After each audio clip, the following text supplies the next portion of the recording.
সৌর্যর কথা শুনে অবাক হলো রাই। সম্পূর্ণ জানতে ভিডিওটিতে একটি লাইক করে প্রথম থেকেই দেখতে থাকো।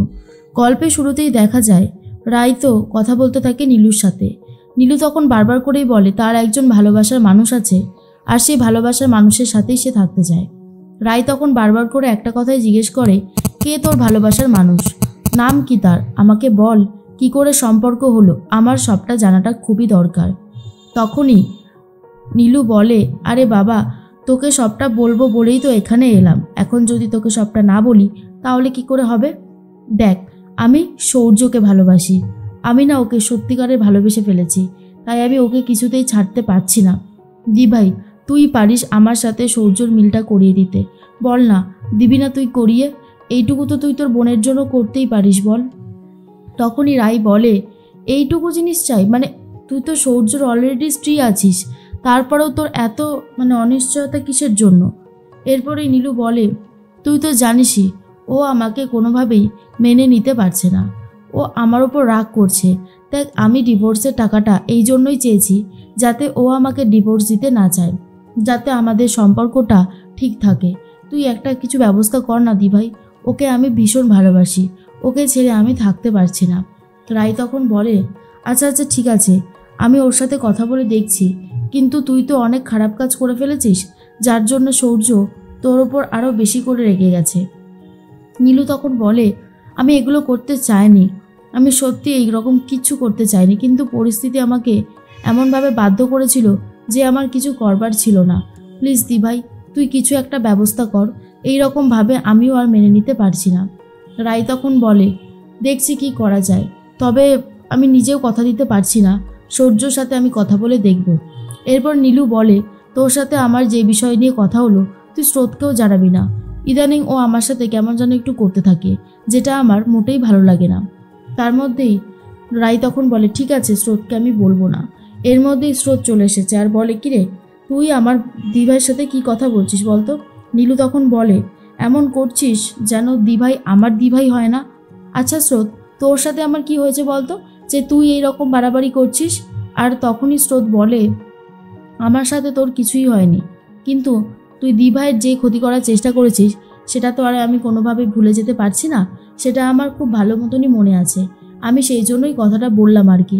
মনে মনে রাই ভাবতে থাকে দুই বোনের মধ্যে এবার ঝামেলানা শুরু হয়ে যায়। নীলু তখন বলে, আমি এখন যাচ্ছি, বলেই বেরিয়ে চলে যায়। বৌমণি তখন বলে, রাই, কি কথা হচ্ছিল তোমার সাথে? অন্যদিকে অনির্বাণ ফোন করেছে একটা অন্য নাম্বার দিয়ে, কিন্তু কোনোভাবেই অনির্বাণ কথা বলে না। রাই হ্যালো হ্যালো জিজ্ঞেস করেও আর তখন অনির্বাণ পুরোপুরি চুপ করে ফোনটা কেটে দেয়। এরপর রাই ভাবে কে ফোন করলো। তার মধ্যেই স্রোত বলে, দিভাই চুপ করে থাকিস না, মেজদি ভাই তোকে কি বললো বল?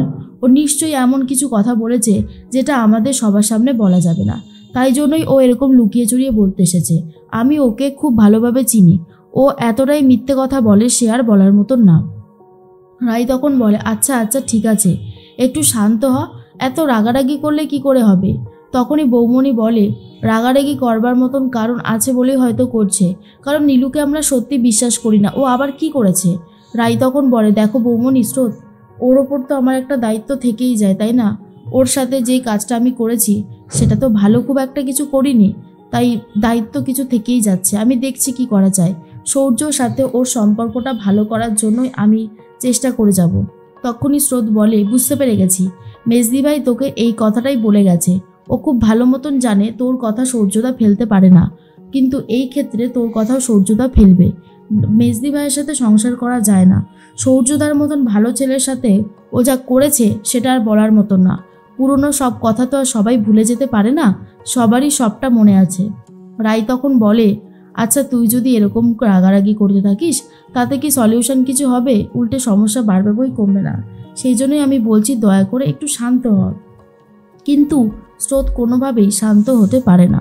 স্রোত তখন বলে, আমার তো একদমই ভালো লাগছে না, আমার যে এত রাগ হচ্ছে সেটা আর বলবার কথা নয়। তখনই বৌমণি বলে, তুমি কাকে ফোন করছো? তখন রাই বলে, আমি সৌর্যকে ফোন করছি, ওর সাথে কথা বলাটা খুবই দরকার। এরপর সৌর্যর সাথে কথা বলে সৌর্যকে বাড়িতে আসতে বলে। অন্যদিকে দেখা যায় অনির্বাণ ভাবে কি করে রায়ের সাথে যোগাযোগ করবে, কি করে রায়ের সাথে থাকবে, আর সে পাচ্ছে না, তার অনেক কষ্ট হচ্ছে, কিন্তু তবুও কিছুই করে উঠতে পারে না। এর মধ্যেই সৌর্য চলে এসেছে বাড়িতে। রায় তখন বলে, সূর্য আমি তোমাকে এখানে ডেকেছি কিছু বিশেষ কারণের জন্য। সূর্য তখন বলে, কি বলবে বলো, আমি তো শুনতেই এসেছি। রায় তখন বলে, আমি বলতে চাইছি নীলুর ব্যাপারে। সূর্য তখন বলে, প্লিজ প্লিজ রায়, আমি ওর ব্যাপারে কোনো কথা শুনতে চাই না, কারণ আমার মোটেই ভালো লাগে না। তখনই রায় বলে, আমি বুঝতে পারছি, কিন্তু চাইলেই কি সব কথা এড়িয়ে যাওয়া যায়?